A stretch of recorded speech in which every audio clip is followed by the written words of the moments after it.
Now, when it comes to Bangladesh, which is another South Asian country, the government that was thrown out in protests by students recently, no doubt had fomented reasons for protest, but the United States often stokes such protests and takes advantage of them. There's even a name for this phenomenon called color revolutions. It's real. I've seen a lot of it.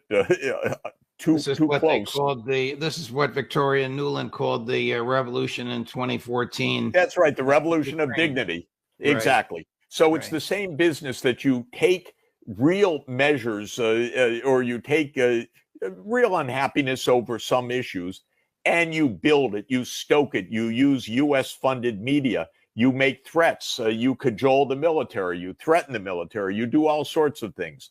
Now, Donald Liu, the same Donald Liu who played the role in overthrowing Imran Khan, showed up in Dhaka, Bangladesh this spring. There he was. And after his visit, again, on secondhand reports, the prime minister at the time before her overthrow told her political associates that she had been threatened by the United States. And it was at the time of Liu's visit.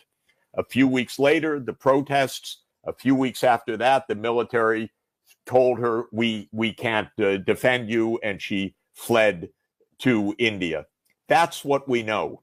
In my article, I call for an independent UN investigation. I don't say that it absolutely was the U.S. hand. I say that there is a lot of circumstantial evidence and a lot of claims that require an investigation. But what I can tell you, Judge, after 44 years of close observation all over the world, not because this is my day job, but because my day job is economics, but I see a lot. I see a lot of what the U.S. is doing and how it is manipulating, and leaders tell me we feel threatened by the United States.